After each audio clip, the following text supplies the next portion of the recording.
Es muy grato saludarlos en mi condición de cónsul general del Perú adjunto del Perú en Nueva York, y darles la más cordial bienvenida a Poco, nuestra primera perdón, perdón, charla perdón. virtual del año. Poco, está cargando Sí, todavía. Yo te digo ya. cuándo. Ya. Buenas noches, es muy grato saludarlos en mi condición de cónsul general adjunto del Perú en Nueva York y darles la más cordial bienvenida a nuestra primera charla virtual del año, que en esta ocasión versará sobre asuntos migratorios y los desafíos en el 2025 para nuestra comunidad en los Estados Unidos de América y particularmente en el estado de Nueva York, donde ejercemos competencia consular. Aprovecho la ocasión también para extenderle las disculpas del cónsul general del Perú en Nueva York, señor Osvaldo del Águila Ramírez, quien en esta oportunidad no nos va a poder acompañar ya que está adoleciendo de una pequeña recaída. Como les adelanté inicialmente, el objetivo fundamental de esta primera actividad virtual, que será una de las varias que vamos a tener en favor de la comunidad durante el 2025, es empoderar a nuestra comunidad acerca de los derechos que le asisten y las obligaciones que deben cumplir como migrantes en los Estados Unidos de América, además de brindarles algunas recomendaciones y sugerencias para que puedan ejercitar plenamente sus derechos fundamentales e insertarse social y productivamente a la sociedad estadounidense que ahora nos acoge y nos permite alcanzar pues, el nivel de bienestar personal y familiar que deseamos, ¿no? En ese contexto, saludo con especial afecto la presencia de la reconocida abogada peruano-americana en asuntos migratorios, la doctora Ana María Bazán, quien tendrá a su cargo esta interesante charla de especial relevancia en la coyuntura actual ante el próximo cambio de mando en la administración federal estadounidense. Sin duda, pues esta charla será enriquecida con la activa participación de nuestros compatriotas y el público en general que nos sigue en las redes sociales y que hoy nos acompaña a través de sus comentarios y o consultas vía el chat, que está siendo moderado por el cónsul adjunto Francisco Alcázar. La doctora Bazán, para quienes no la conocen, aunque en el estado de Nueva York es realmente muy apreciada profesional y personalmente, es una graduada en Suffolk University Law School en Boston, Massachusetts, y recibió un grado de maestría en estudios latinoamericanos en la Universidad de Connecticut. Ella ha trabajado incansablemente con múltiples organizaciones sin fines de lucro entre 1997 y el 2005. Posee una ardua y positiva experiencia en litigio desde el 2005 en temas migratorios, que a la fecha le ha ganado una reputación muy buena. También es miembro del Colegio de Abogados de Inmigración y de la Coalición de Inmigrantes de Nueva York en ese estado, ¿no? También mantiene una fluida comunicación y relación permanente de cooperación a favor de nuestra comunidad residente en el estado de Nueva York con este consulado general. Y desde el 2019 a la fecha, ella brinda una vez al mes orientación legal gratuita a los compatriotas que requieren algún tipo de orientación en temas migratorios en la sede de este consulado general. Bueno, al reiterarle mi agradecimiento y mi profunda gratitud a la doctora Ana María Bazán, la invito pues para que dé inicio a esta charla programada que sé que va a ser muy útil para todos. Muchas gracias. Le agradezco al Consulado General del Perú en Nueva York por esta invitación, al Cónsul General Osvaldo del Águila Ramírez y a usted, Cónsul General Adjunto Jorge Aguirre Silva, por esta invitación. Me alegra que ustedes estén tomando medidas proactivas para asistir a nuestra comunidad peruana en los Estados Unidos durante este periodo de grandes cambios.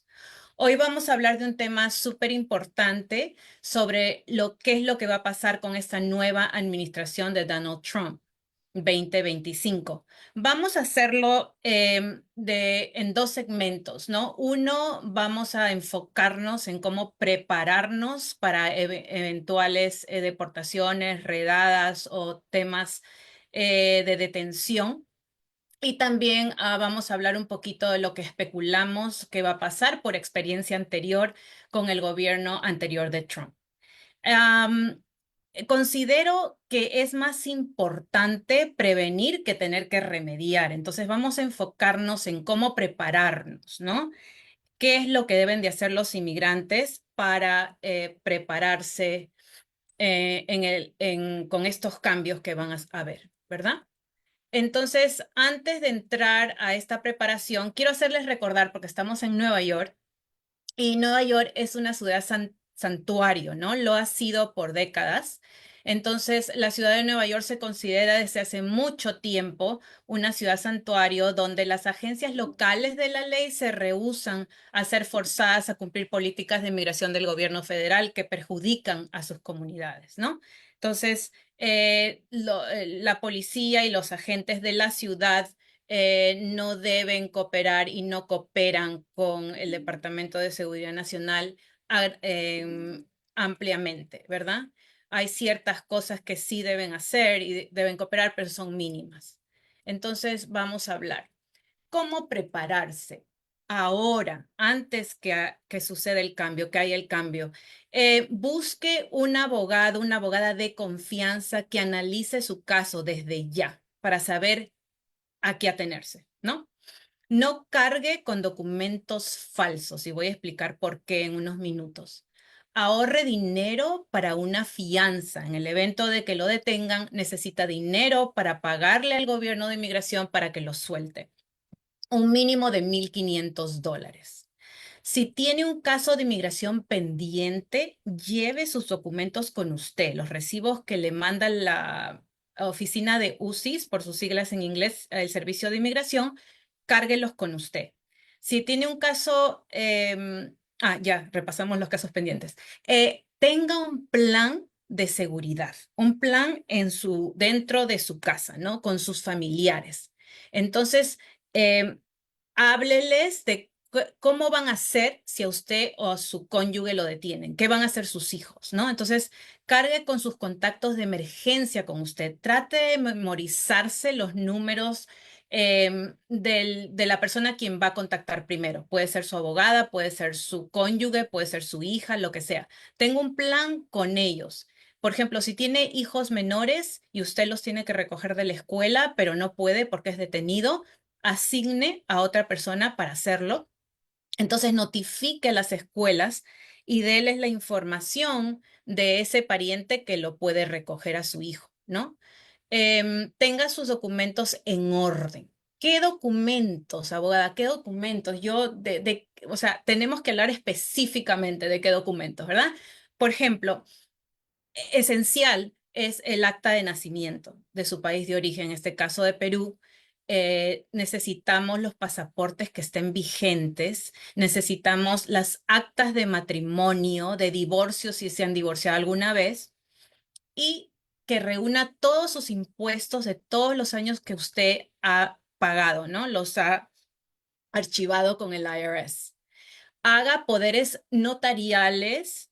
¿Para qué? Para sus familiares, para que ellos puedan acceder a sus cuentas de banco, puedan tener el derecho, el poder, perdón, a vender sus propiedades, ya sea casa, carro, lo que tengan ustedes, ¿no? ¿Por qué? Porque si ustedes no están acá, usted y su cónyuge lo arrestan, lo detienen, ¿qué van a hacer sus hijos sin usted? ¿No? Tienen que tener esos poderes. Y si no, sus hijos no son mayores de edad, pues le tiene que pensar a quién más le puede dar este poder. Una cosa súper importante es, aparte de tener esos documentos listos, también quiere probar su presencia continua dentro de Estados Unidos por todos los años que ha estado acá. ¿Ok? Ustedes saben que hay una defensa en inmigración que se llama cancelación de deportación o comúnmente conocida como la ley de los 10 años. Y vamos a hablar de los fraudes y todo eso en un momento también. Pero lo que le quiero recalcar es de que guarden esos documentos de evidencia de presencia continua, como por ejemplo, cuentas de banco, recibos de electricidad, de agua, de cable, de teléfono, todo eso que tenga su nombre con su dirección en todos los lugares que ha vivido. Búsquelos, si no los tiene, encuéntrelos, ¿ok? Entonces, quería explicar la defensa que es común. Es la defensa de la ley de los 10 años. Si usted está aquí más de 10 años, tiene buena conducta, tiene hijos ciudadanos, residentes o ciudadanos, cónyuge residente o ciudadano o padres, papá o mamá residente o ciudadano, puede quizás prevenir su deportación y obtener una residencia. Pero hay otra cosa que tiene que probar. sufrimiento extremo a uno de esos familiares que acabo de decir. Entonces son 4 cosas. ¿Ok? Entonces, si tiene esa defensa, debería consultar con un abogado. ¿Cree que tiene esa defensa? Debería de consultar con un abogado, porque si lo detienen y lo ponen en proceso de deportación, sería bueno que usted sepa que tiene una buena defensa. Y quizás, como dicen, no hay mal que por bien no venga, ¿verdad? Porque de repente no solo puede prevenir su deportación, pero también puede obtener una residencia en corte. ¿Ok? Entonces, los que están en más riesgo son las personas que tienen órdenes de deportaciones previas, y de eso voy a hablar en un momento. Si tiene antecedentes penales, busque un abogado criminalista que le obtenga su certificado de disposición o Certificate of Disposition en inglés. Vaya, si usted no está en contacto con su abogado, usted mismo lo puede adquirir en las cortes criminales. ¿Ok? Le pide una copia de su certificado y su abogado criminalista y su abogado de inmigración deben analizarlo lo más pronto posible. ¿Qué hacer si es detenido por ICE, por Immigration Customs Enforcement, por sus siglas en inglés, inmigración, ¿no? Bueno, tiene derecho, yo sé que va a estar en una situación, se va a poner nervioso, pero trate de tomarlo con calma, ¿no? De tener calma, respire hondo.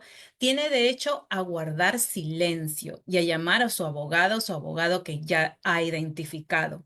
No revele su situación migratoria a los agentes. No les diga nada. No entregue ni cargue documentos falsos con usted. ¿Ok? No firme ninguna documentación. No mienta.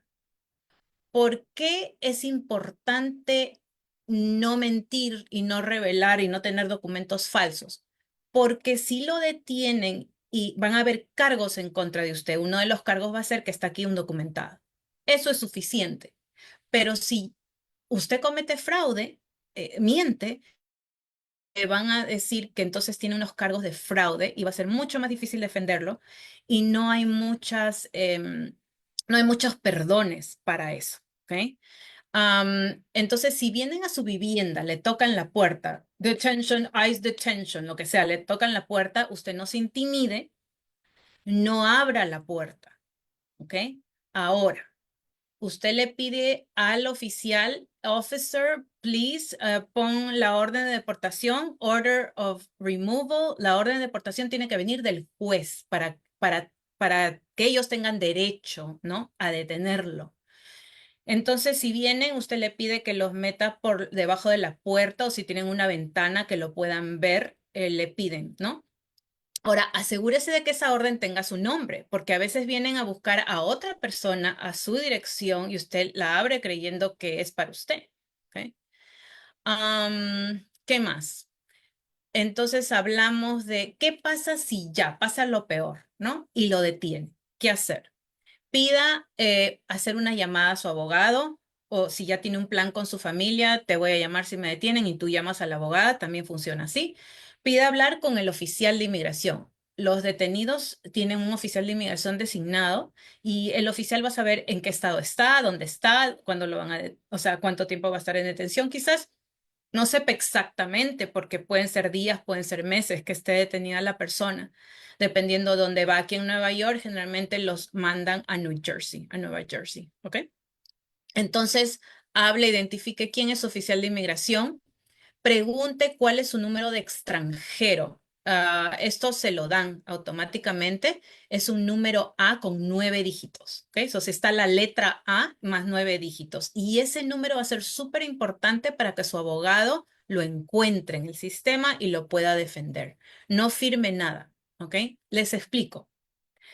No es que, ¿cómo funciona el proceso de deportación?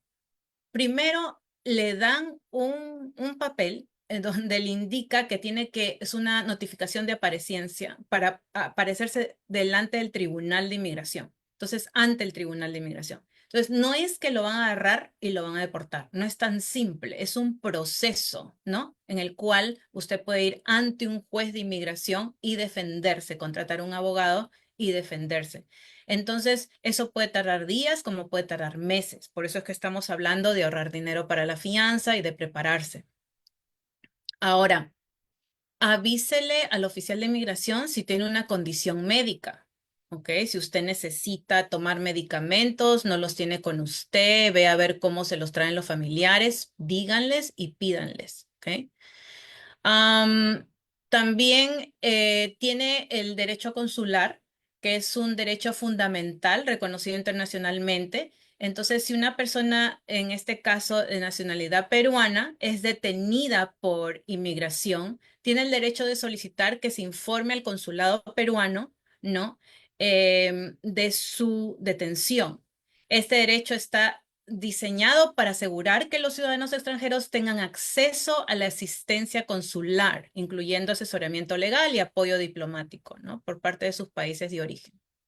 Entonces vamos a entrar a la segunda conversación y acuérdense que pueden hacer preguntas en el chat y las vamos a estar respondiendo al final de mi presentación. ¿Qué es lo que se espera según nuestra experiencia anterior con esta nueva administración, ¿no? ¿Qué es lo que creemos que va a pasar? Se esperan que hayan más retrasos con las solicitudes ya pendientes en general, ¿no? En el servicio de inmigración como también en la corte. En la corte, como ustedes saben, hay más de 3 millones de casos pendientes que están retrasados. Entonces, si es que esa administración piensa poner a más gente en proceso de deportación, se van a tardar inclusive más años en corte, van a tener que contratar a muchos nuevos jueces de inmigración y personal del Servicio de Inmigración y de las Cortes. Como la vez pasada que estuvo Trump, lo más probable es que se va a cancelar la discreción del fiscal. Ojo con esto. Esto es muy importante. Ahora mismo, si usted no tiene una buena defensa en corte, ahora mismo, antes del 20, su abogado puede cerrar el caso, pedirle al fiscal, mire, este es un cliente que tiene buena conducta, paga impuestos, no tiene arrestos, está aquí 20 años, tiene 5 hijos ciudadanos, todo bien, no lo deporten. El fiscal dice, ok, está bien. Bueno, no es tan simple, es un proceso también, ¿no? Pero hemos logrado nosotros los abogados de inmigración cerrar muchos de nuestros casos que no tienen buena defensa en corte. Con la nueva administración de Trump, esto lo anuló, lo hizo que, o sea, lo paró. Ya no se pueden cerrar casos, no se pudieron cerrar casos bajo su primera administración. Esperamos que suceda lo mismo. O sea, pedirle al fiscal que lo cierre. Además, los jueces, la vez pasada que estuvo Trump, también estaban limitados a cerrar casos, ¿ok?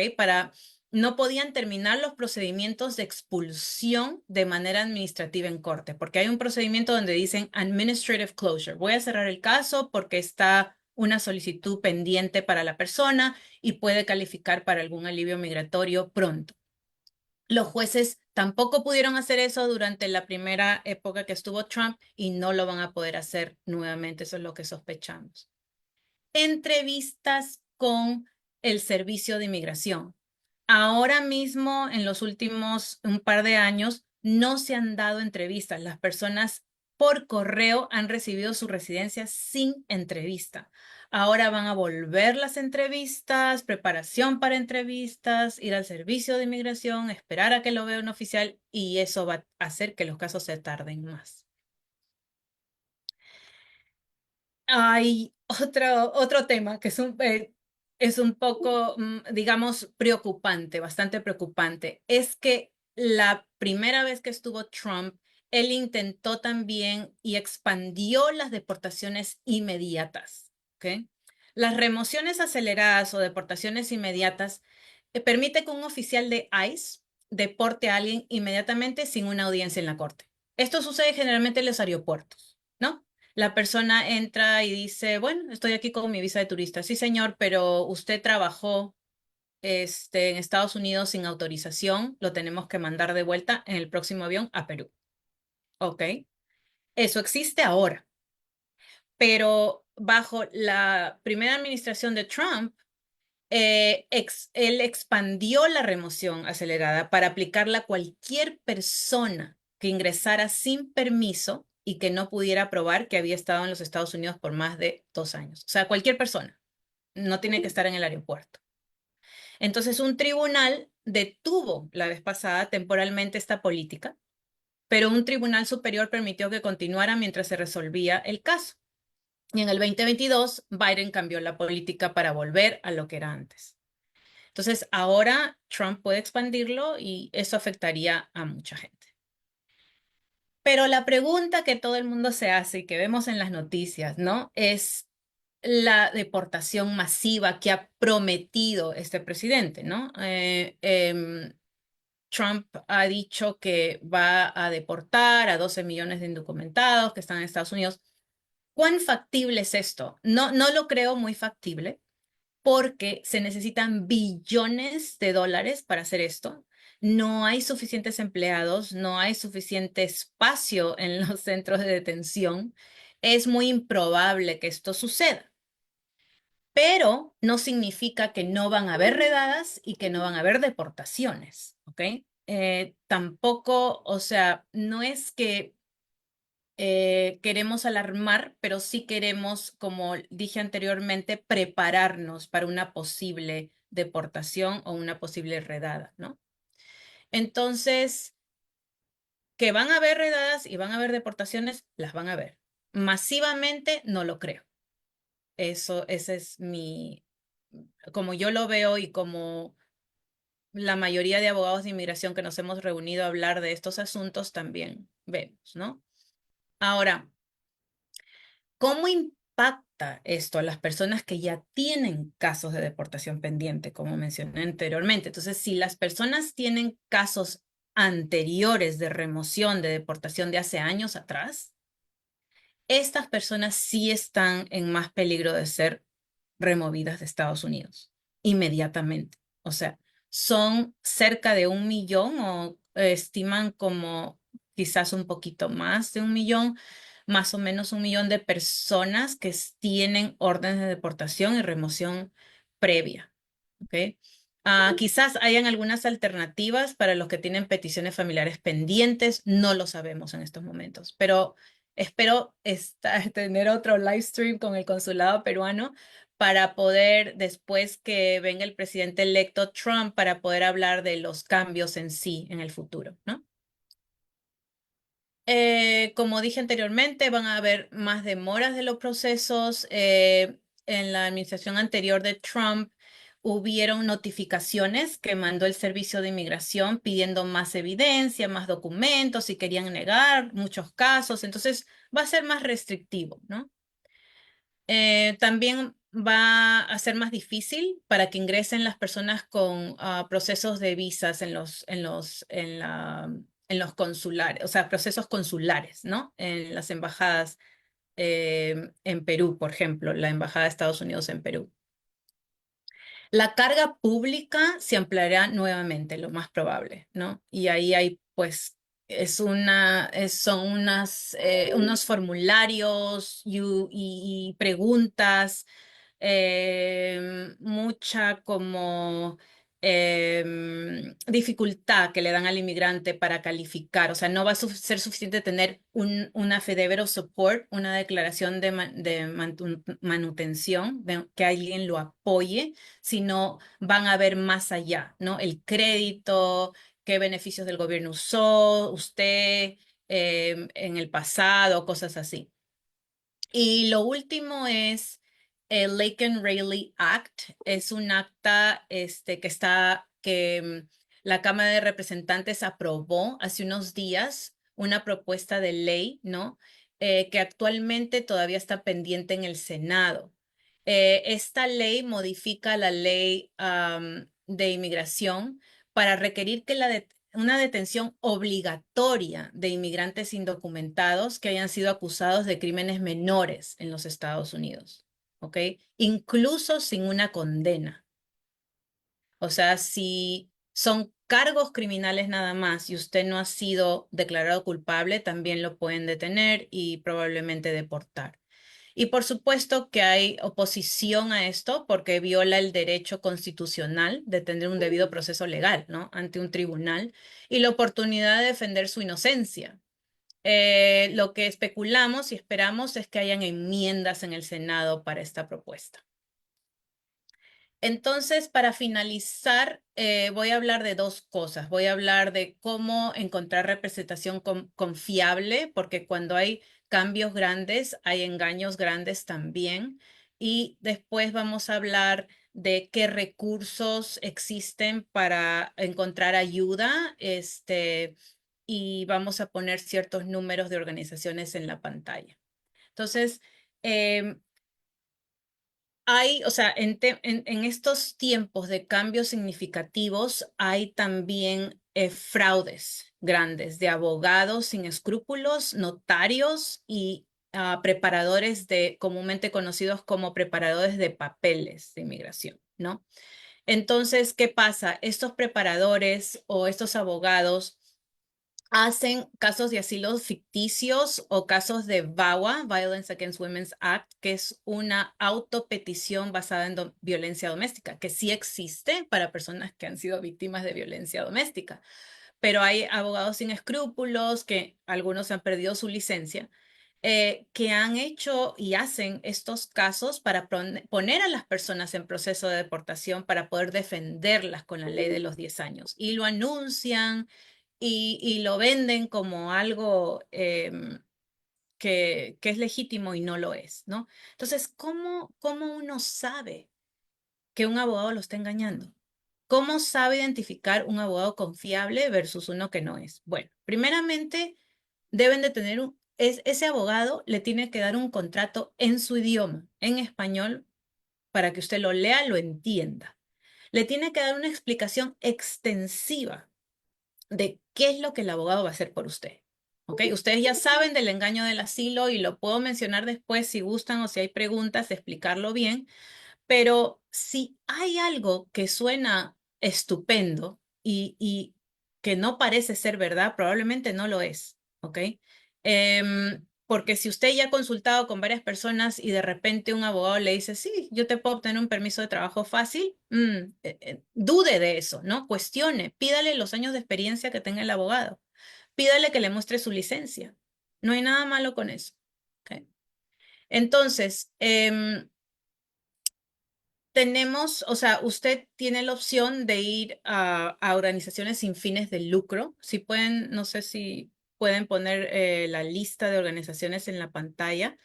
Está la oficina del alcalde para asuntos de del inmigrante. Está el número, bueno, puede marcar al 311 si está en la ciudad de Nueva York y pedir, puede decir Action New York City y pedir ayuda con temas de inmigración. También puede llamar al 1-800-354-0365. Ok, está Caridades Católicas, Make the Road New York, the Legal Aid Society, Catholic Migration Services. Hay varias organizaciones. Por supuesto que muchas de esas organizaciones no se dan abasto y no es fácil encontrar una cita, pero intente, ¿no? Intente hacerlo, sea proactivo con su caso.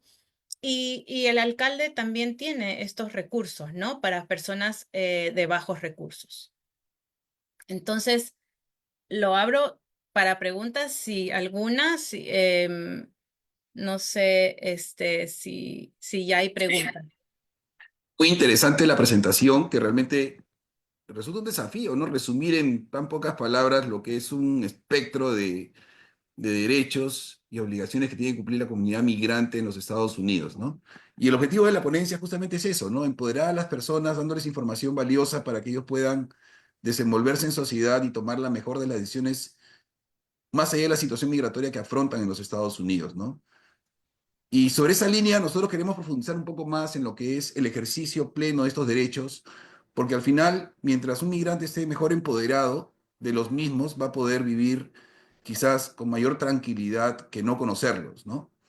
Y en ese sentido me gustaría ahondar un poco en las preguntas que hacen por el chat sobre qué autoridades americanas están legitimadas para detener a los migrantes indocumentados o que están en situación migratoria irregular.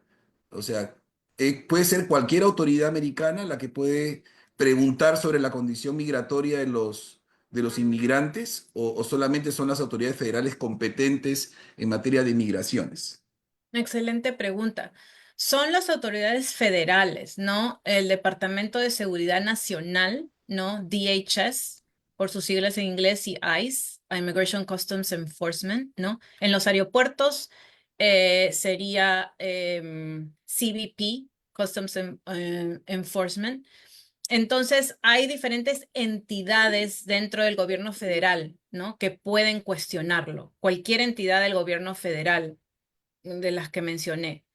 Ahora, va a variar si está en la ciudad de Nueva York, como estábamos hablando anteriormente, una ciudad santuario, o si está en otro estado de Estados Unidos o fuera de la ciudad de Nueva York, ¿no? Porque entonces ahí ya vemos que otras personas pueden, digamos, indagar sobre el estatus migratorio, pero se supone que los que tienen la máxima autoridad son los agentes federales de inmigración. Entonces, por ejemplo, inclusive en Nueva York, en la ciudad santuario, puede el Departamento de Seguridad Nacional venir a hacer redadas, ¿right? Porque la ciudad santuario significa que la policía o los agentes de la ciudad, del gobierno, no divulguen su información, no, hay un convenio, ¿no? Con inmigración. Pero eso no significa que el Departamento de Seguridad Nacional no puede venir a hacer redadas. No sé si... Y en la línea de lo que usted manifestó sobre la presencia de los agentes del orden en la frontera o en los aeropuertos, que son puntos de encuentro entre los migrantes que, bueno, fluyen al interior y hacia el exterior de los Estados Unidos, este, ¿cómo debería ser la reacción de un migrante cuando se encuentra con estos agentes del orden en la frontera o en el aeropuerto? ¿Cuál debería ser su primera reacción o comportamiento frente al enforcement que pudiera aplicar este tipo de agentes federales? Pueden permanecer en silencio. Creo que usted ya lo manifestó que lo ideal es no autoinculparse, ¿no? Ellos pueden perfectamente no manifestar nada al momento de la detención. Ese es un derecho fundamental que ellos tienen frente a la autoridad federal. Podría ahondar un poquito más en ese aspecto porque hay algunas preguntas en el chat que están relacionadas con ese aspecto del encuentro entre los migrantes en situación migratoria irregular y los agentes del orden en la frontera o en el aeropuerto. Ok, entonces en la frontera o en el aeropuerto es muy distinto que dentro de todo lo demás, ¿no? Yo cuando me refería a detenciones eh, del Departamento de Seguridad Nacional, me está refiriendo a detenciones dentro de los estados, ¿no? Ahora, cuando hablamos del aeropuerto, en el aeropuerto usted tiene que responder a todas las preguntas, no tiene opción, ¿ok? Entonces trate de ser lo más cordial posible con el oficial. He tenido clientes que han estado hasta 5 horas detenidos en el aeropuerto. Puede variar, puede ser entre 20 minutos a horas.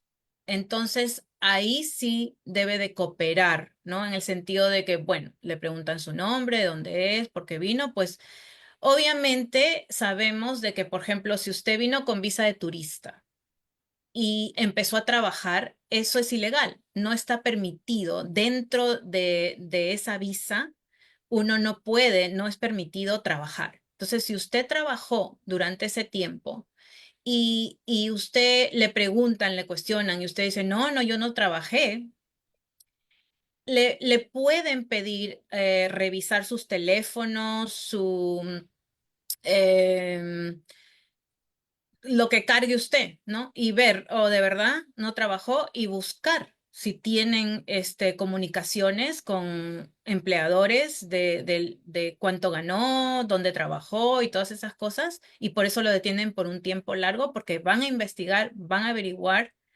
y lo más probable es que entonces lo retornen en lo que estábamos hablando de deportaciones inmediatas o aceleradas, ¿no? Entonces, Trump quiere expandir lo que pasa en el aeropuerto y en la frontera, quiere expanderlo para todo Estados Unidos, ¿no? Bueno, pero tratando de contestar sus preguntas.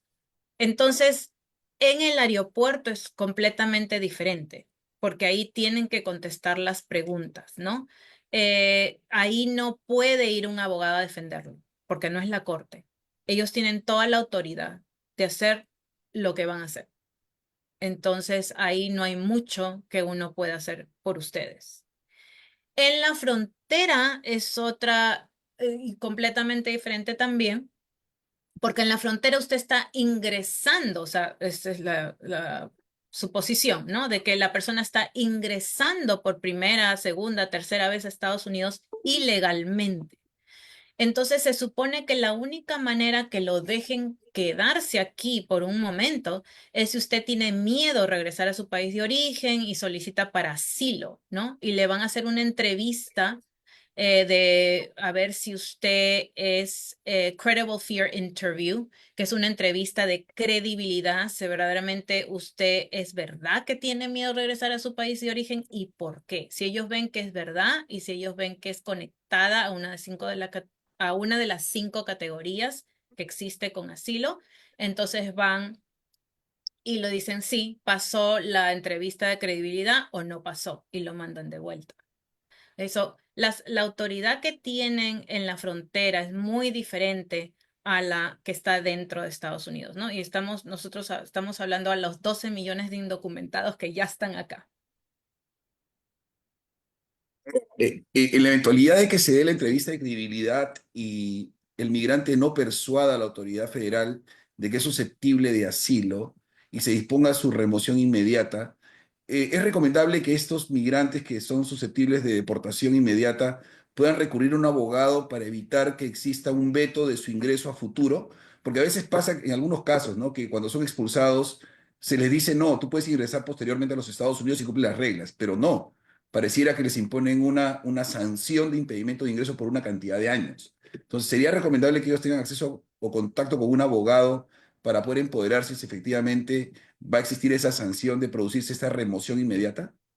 Yo creo que todos deben de contactar a un abogado, ya estén fuera de Estados Unidos o dentro de Estados Unidos, porque muchas personas cometen el error de ingresar ilegalmente cuando tienen un familiar que los puede pedir o que tienen un familiar que tiene la visa U, ellos pueden derivar el estatus y han podido esperar unos años y venir legalmente.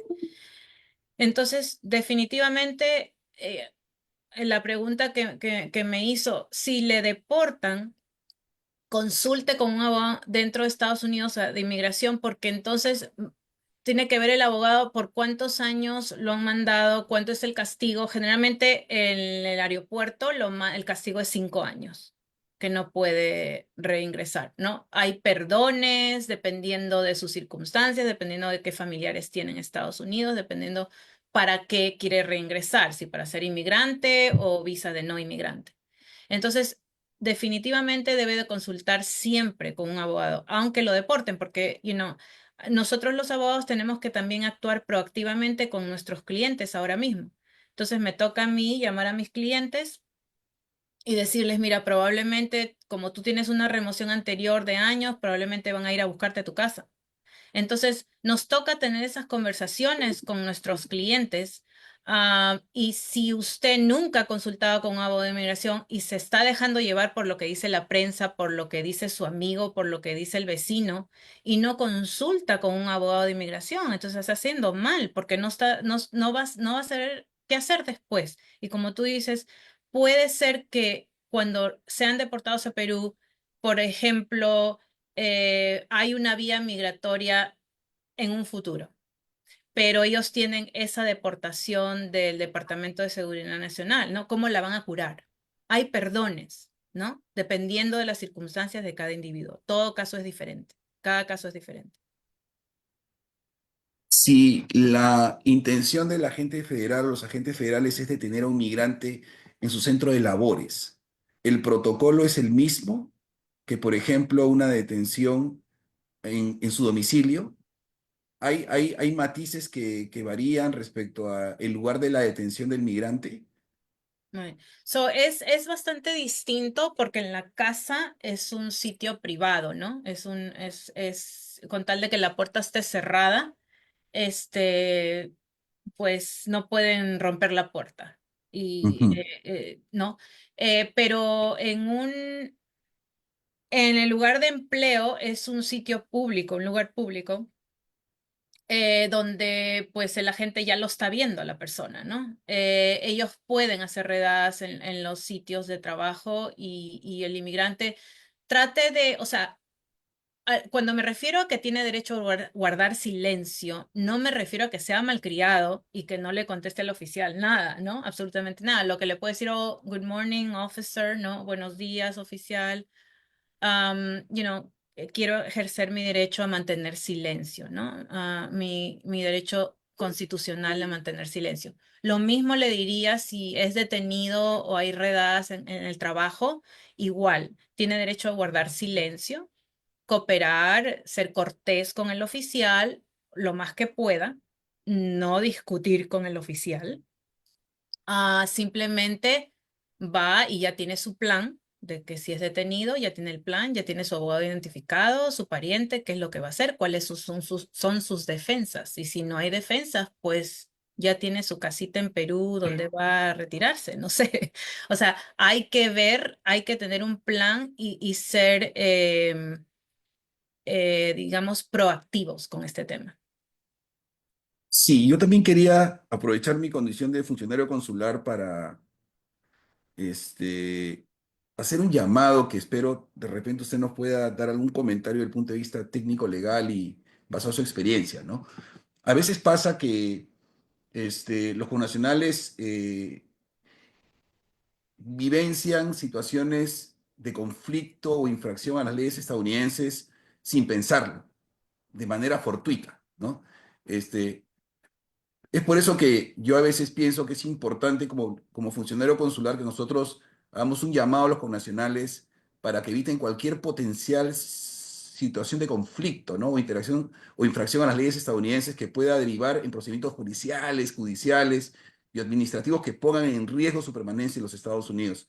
Me imagino que la casuística suya debe generar muchos casos de este tipo, en donde gente honorable, personas de buena fe, que se desenvuelven socialmente con sus semejantes, incurren en errores imprevistos que ni siquiera ellos mismos se los hubiesen imaginado, ¿no? Y eso les conlleva procesos legales de distinta naturaleza, ¿no?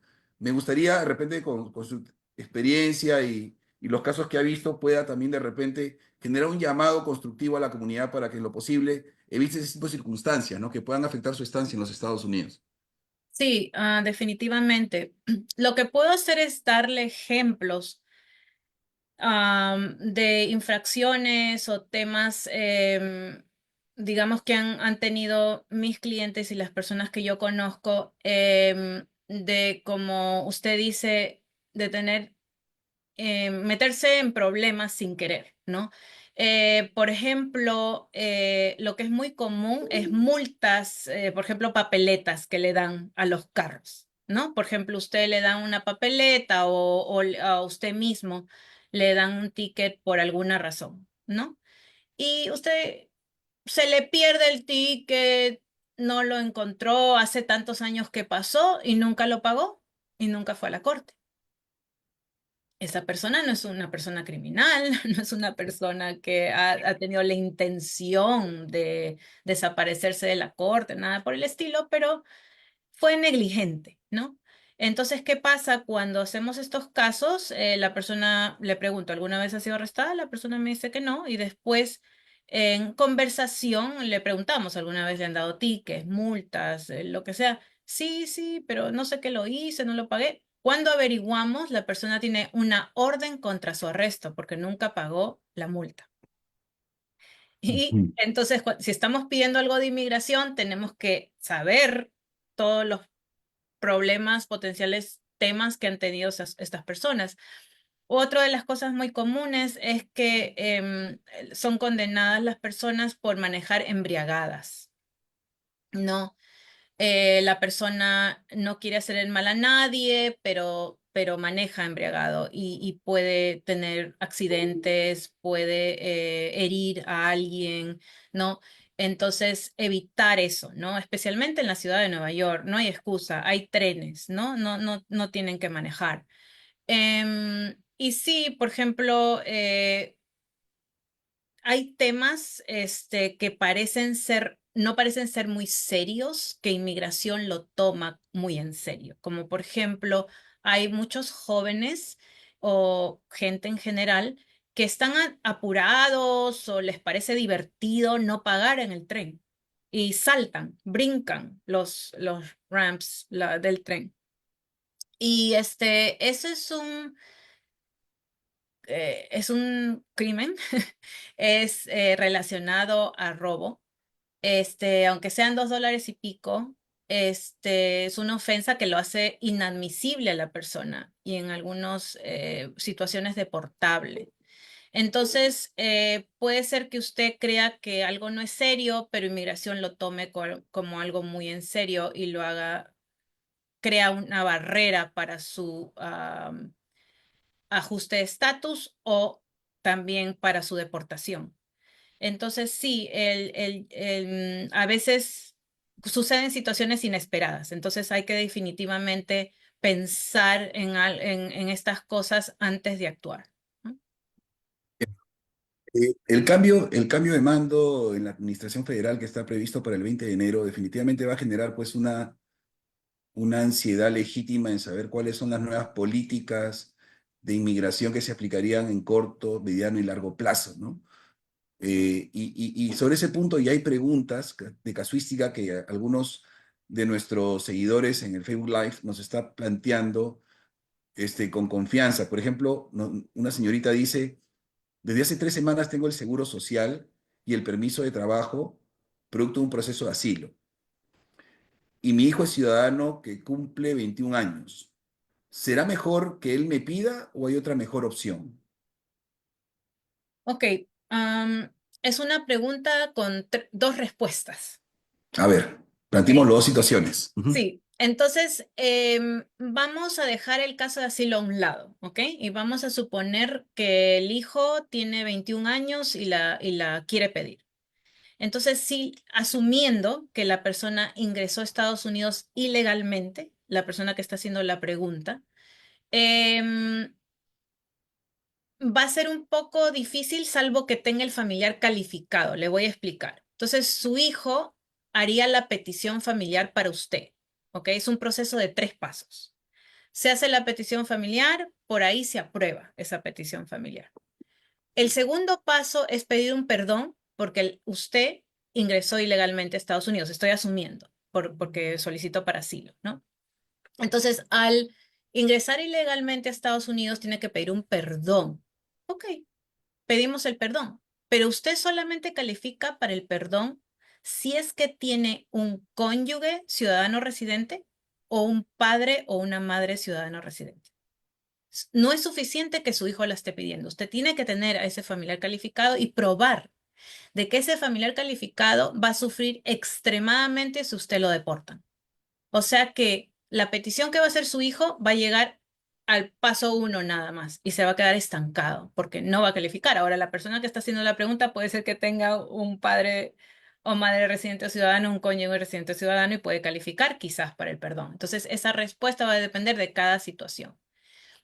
El tema de asilo. Ese es el tema más complicado que existe bajo las leyes de inmigración y lo más, es lo más difícil de ganar ante un tribunal de inmigración.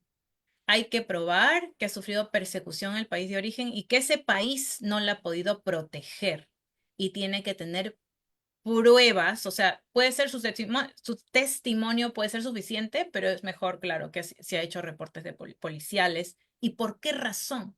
Solamente es por 5 razones. No puede ser, bueno, la gente me estaba siguiendo, un ladrón me robó, eso no es suficiente.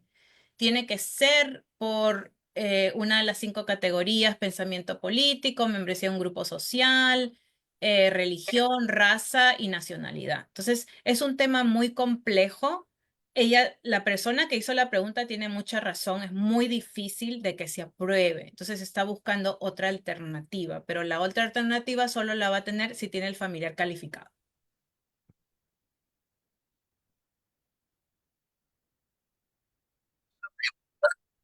Bien, va en el contexto de la futura administración que va a asumir funciones en el 20 de enero es si, por ejemplo, un migrante ha obtenido su carné de seguro social y también su permiso de trabajo y luego un proceso de asilo.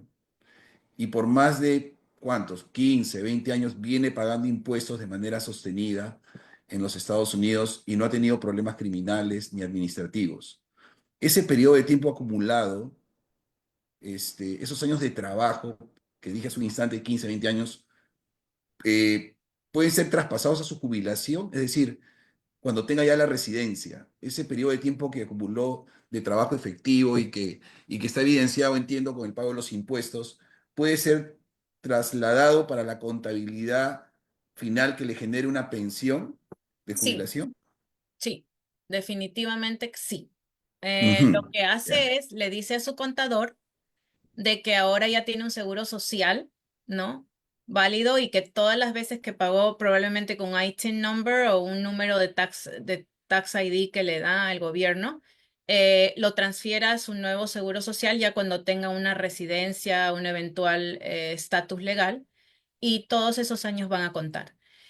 Disculpa, voy a regresar a la primera pregunta de la señora que estaba muy Sí, buena con el adelante, caso de doctora. asilo y el hijo. Claro que sí. Una de las preguntas importantes, señora, para la persona que hizo esta pregunta y para todos los demás que están oyendo, es si usted o su cónyuge, desde que están en Estados Unidos, han sido víctimas de un crimen. Porque recuerden que existe la defensa de la visa U para víctimas de crímenes acá dentro de Estados Unidos. Entonces, esa es una de las cosas que, bueno, las personas que ya tienen visa U o que están haciendo residencia bajo visa U están protegidas por el momento. Esperemos que se quede así. Pero esa es una pregunta para esta persona que ha hecho la pregunta, porque si ha sido víctima de un crimen acá. No todos los crímenes califican, pero por ejemplo, de asalto con agresión física, violencia doméstica, acoso sexual, ¿no? Hay una lista de crímenes que califican y lo reportó esa persona a la policía, puede obtener una visa U y luego una eventual residencia. Y sus hijos menores de 21 años y cónyuge derivan ese estatus con ellos. Perfecto, claro, claro. Ahora, en la eventualidad, por ejemplo, que una persona recién obtuviera su carnet de seguro social y su permiso de trabajo, producto de un proceso de asilo, en términos latos, sencillos, ¿corre algún riesgo de que pueda perder esa condición ante una eventual administración restrictiva a la migración con el presidente Trump? Sí, ¿Puede perder esa condición, esas situaciones de mejora de su nivel de bienestar? esta es la mejor pregunta de la noche, porque muchas No fue personas... mía, ¿eh? Estoy cogiendo las preguntas de live. ¿Ah? Sí, muchas personas creen que cuando tienen el permiso de trabajo y el seguro social, ya están libres de deportación, ya están bien, no pasa nada. Ese debe ser buen abogado porque me ha conseguido el permiso de trabajo y el seguro social. No, no es así. Eh, no necesariamente es así, ¿no? Dependiendo quién lo ha pedido, cuáles son sus circunstancias. Pero muchos de los nuevos inmigrantes han solicitado para asilo, están por solicitar para asilo, y muchos de ellos no califican para asilo. Por el hecho de que soliciten y les den un permiso de trabajo y un seguro social, no significa nada. La nueva administración lo va a hacer más difícil de lo que ya es ganar un caso de asilo. Muchas personas van a ser deportadas, eso sí. Las personas que no tienen otro alivio migratorio y solo tienen asilo y tienen un caso muy débil, no hay nada que hacer. Entonces, por eso les digo, si está en estas circunstancias, consulte con otro abogado, porque no les dije del fraude grande que muchos de ustedes ya conocen, pero muchos desconocen. Es de que ciertos abogados sin escrúpulos le hacen un caso de asilo, le dicen, ¿tienes miedo de regresar a tu país, no? Y la persona, sí, pues sí. Está peligroso. Ok, entonces vamos a hacerte, ni siquiera a veces le dicen que le van a hacer un caso de asilo. Le voy a conseguir un permiso de trabajo. En realidad no le dicen que le van a hacer el asilo. A veces sí, a veces no. Entonces le hacen el caso de asilo está pendiente ahí en el servicio de migración. De pronto tienen la entrevista. De pronto el abogado ya no está disponible. Le dice, tú ve solo a la entrevista. ya le van a negar el caso, o sea, le van a referir a corte, no es que le niegan, pero lo refieren a corte porque la persona no ha solicitado dentro del año. La persona tiene que solicitar dentro del año que vino a Estados Unidos. Pero si tiene un caso débil y lo somete después del año, le van a referir a corte y el abogado se va a enriquecer porque ustedes le van a pagar miles de dólares para que el abogado lo defienda en corte de inmigración. ¿Con qué? Con la ley de los 10 años. Yo he estado aquí 10 años, tengo hijos ciudadanos, me he portado bien, ok, muy bien. Pero tiene que tener la cuarta parte de lo que les dije anteriormente. Tienen que esos hijos sufrir extremadamente y únicamente, es un estándar bien alto, donde tienen que probar enfermedad grave, temas graves, temas serios, ¿no? Entonces, ahí se complica la cosa, ¿no? Entonces, es mejor no desesperarse por un permiso de trabajo y es mejor estar como mantenerse en las sombras como está ahora sin que inmigración lo encuentre, porque ahora todas esas personas que tienen permiso de trabajo, que han ido a abogados sin escrúpulos, que no tienen verdaderamente casos buenos, fuertes de asilo, van a ser probablemente deportadas, como le digo, salvo que haya otro alivio migratorio. El mensaje consulte, consulte, consulte, ahora con estas organizaciones sin fines de lucro. Otro caso práctico que siento que es parte quizás del modus operandi, el modus vivendi de cualquier inmigrante en los Estados Unidos, no solo en el estado de Nueva York. La, la seguidora dice, si una persona de la tercera edad viene en calidad de turista a los Estados Unidos, premunido de una visa válida y vigente, y en el tiempo se enferma, ¿no? Y tiene que ser hospitalizado o ser sometido a una cirugía o lo que fuere, teniendo ya un viaje programado que no pudo honrar por esta situación sobreviniente, fortuita, de fuerza mayor, ¿no? ¿Hasta cuánto tiempo puede quedarse y regresar a su país de origen sin problemas? Yo creo que No, está ligado a la extensión de la sobreestadía, ¿no? ok, Con cierta predictibilidad. Yo lo veo por ahí. creo que sí. La pregunta, si entiendo bien la pregunta, es alguien que ha venido, digamos, con visa de turista, ¿no? A pasear y de pronto se enferma, ¿no? ¿Qué hacer? Entonces hay una forma de extender la visa de turista, ¿no? Explicando el por qué, ¿no? Con tal de que le extienda antes que se expire su estadía. Hay dos cosas. Hay el vencimiento de la visa como tal y el vencimiento de la estadía, que son dos cosas diferentes. Su visa puede ser válida por 10 años, pero su estadía no. Su estadía le dan generalmente 6 meses. Entonces, si ya han pasado los 6 meses, es muy tarde para hacer la extensión, ¿ok? Porque ya está ilegalmente acá. Expiró su estadía, se venció su estadía, como dicen en inglés, overstay, ¿ok? Overstay visa ya no es válido la visa porque ya se quedó más del tiempo que tenía que quedarse en su estadía. Excelente.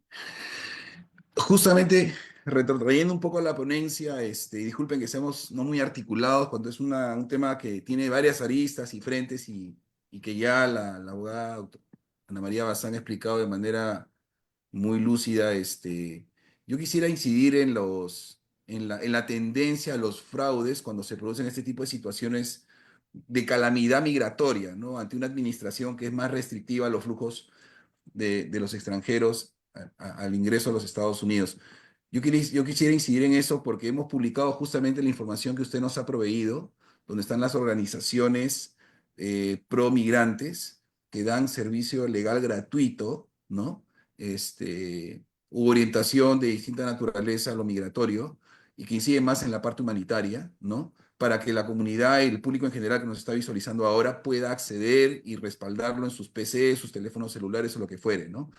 Lo importante es que nosotros demos esta información porque mientras más empoderemos a las personas sobre los beneficios que da la ciudad de Nueva York y en general las ONGs promigrantes, mayor va a ser el nivel de bienestar o menor va a ser la vulnerabilidad de estas personas, ¿no? Que están en situación migratoria irregular. También hemos publicado el enlace de la lista de los proveedores de servicios legales pro bono, ¿no? Que actualiza mensualmente el Departamento de Justicia de los Estados Unidos, en donde hay ONGs muy fuertes que ayudan mucho a los migrantes de manera gratuita, ¿no? Igual la elección del abogado que los oriente y los defienda es a título de parte, ¿no? Eso ya depende de cada persona que requiere de algún tipo de orientación legal, ¿no? Una pregunta adicional, dice, eh, permítame, chat.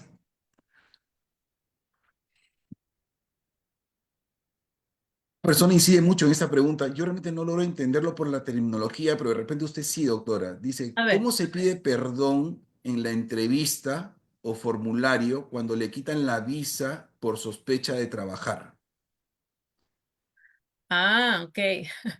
¿Entiende la Ah, pregunta? Yo realmente no sí. logro comprenderla para transmitirle su real dimensión Sí, esa a la comunidad persona, y público en general. sí, estábamos hablando lo que comentamos anteriormente, de que cuando alguien ingresa con visa de lo que sea, de turista o de otra clase de visa, em, vamos a decir de turista, y trabajó, ¿no? Y le agarran y la deportan inmediatamente a Perú. ¿Cómo? Y le dan 5 años de castigo. ¿Cómo hace esa persona para volver a ingresar a Estados Unidos? Entonces, hay ciertos perdones, depende por qué. Si es porque trabajó ilegalmente y lo dicen y lo indican, entonces, y si quiere venir antes de los 5 años, va a tener que pedir ciertos perdones, ¿no? Eso no lo puede hacer solo. O sea, usted puede tener 5 doctorados y 3 maestrías, no importa. Si no es abogado de inmigración en Estados Unidos, no lo haga solo. Esa es mi recomendación. Definitivamente necesita la ayuda de un abogado porque eso es bien complejo. Y también va a depender si usted quiere volver con visa de turista o quiere volver con visa de inmigrante. Si un familiar le está pidiendo, son otra clase de perdones. Eso no, o sea, no es como que llene este formulario y ya le van a perdonar. No es tan fácil. Hay que comprobar el por qué la discreción lo tiene inmigración, de por qué le va a dejar volver a entrar. Este es el peor momento para solicitar esa clase de perdones, visas humanitarias y todo lo demás, porque aquí viene alguien que quiere deportar a las personas que ya están acá y que quiere hacerlo más difícil para las personas venir. Entonces, considero que es el peor momento, ¿no? Yo considero que es mejor esperar sus 5 años y volver a reingresar con la visa pertinente. Consulta. La acción diferida para trabajadores abusados. La pregunta en concreto es, ¿la denuncia tiene que ser solamente a una autoridad laboral o también es para quienes presenten una demanda judicial?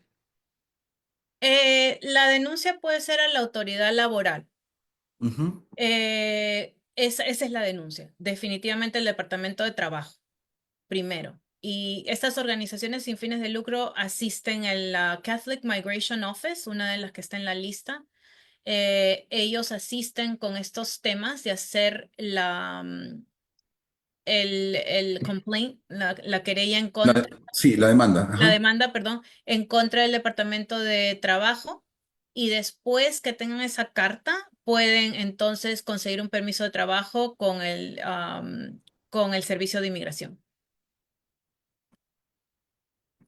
Yo quería aprovechar también la oportunidad que estoy frente a la comunidad para, como funcionario consular, hacer un llamado a todos los compatriotas para que cuando tengan alguna situación no deseada de detención, arresto o orden de prisión preventiva, tengan siempre presente que además de recurrir, como ya lo explicó la abogada de manera prolija, a un abogado de su confianza que los pueda asistir, orientar, defender legalmente, también, si lo consideran pertinente, recurrir al funcionario consular, es decir, contactar al consulado general peruano más cercano, porque esa es una obligación que tiene la autoridad federal estadounidense, de poner en contacto a los nacionales con el consulado general de su país de origen. En este caso, hablando del estado de Nueva York, el consulado general del Perú en esta ciudad.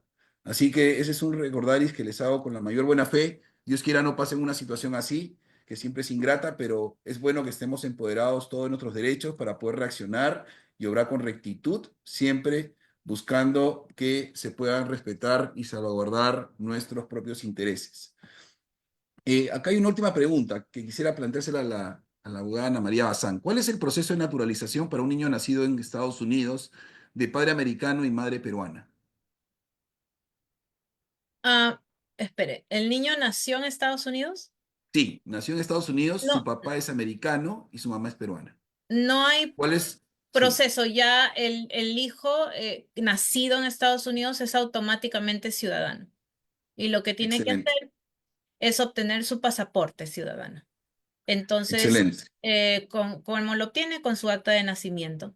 Es muy simple. Él ya es ciudadano, no hay proceso de naturalización. El proceso de naturalización es para personas que son residentes primero y hacen el proceso de naturalización ya sea en 3 años si están casados con ciudadanos americanos o en 5 años si están haciéndolo solos. excelente. Sí.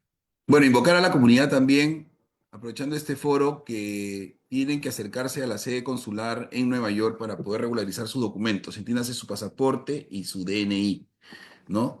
Sin interesar la situación migratoria que ustedes tengan en los Estados Unidos. Yo creo que es importante, al menos los que están en situación de alta vulnerabilidad por la situación migratoria, que siempre tengan documentos en regla. La abogada Ana María Bazán ya incidió en eso como consejo constructivo y yo los invito a que vengan a la sede consular. Nosotros tenemos horarios muy flexibles para atender a la comunidad. Tenemos mucha buena disposición del personal que está debidamente entrenado para atenderlos con mucho respeto en los tiempos acotados. Eso sí, nosotros tenemos un sistema de citas en línea. Los invitamos a hacer a reservar estas citas de acuerdo a sus necesidades para que el día y hora exacto que ustedes determinan para la atención sean servidos por todo el equipo consular. Doctora, le tomo la palabra recogiendo lo que dijo al principio. Nosotros tenemos esta primera intención de aproximarnos a la comunidad para abordar asuntos migratorios que son de carácter general y de mucho interés para la comunidad. Ya viene una nueva administración federal con una visión distinta de repente a la actual, así que la invitaremos en un corto, mediano plazo a una segunda conversación para poder abordar ya temas en concreto que implemente pues la próxima administración federal que está dirigida por el presidente Donald Trump. Así que, nuevamente, muchas gracias y le doy la palabra para dar las últimas líneas de finales de su presentación. Sí, muchísimas gracias nuevamente. Me parece un gran plan. Definitivamente tenemos que hacer más live streams durante ya los hechos, ¿no? Para analizar las nuevas políticas y las nuevas leyes que va a surgir con esta nueva presidencia. Y bueno, básicamente el poder creo que está en el conocimiento, ¿no?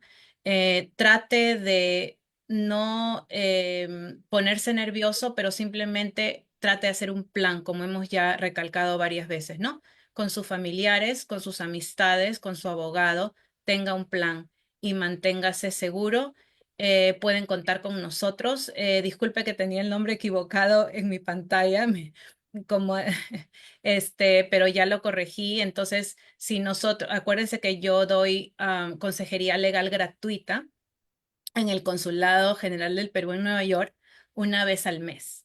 Entonces, si usted es de bajos recursos, con mucho gusto lo podemos atender. Tratamos de ver a personas, las más personas posible dentro de 2 horas que voy de 10 a 12 del día, pero encantada de poder ir, de poder colaborar y de poder ayudar de cualquier forma que sea posible.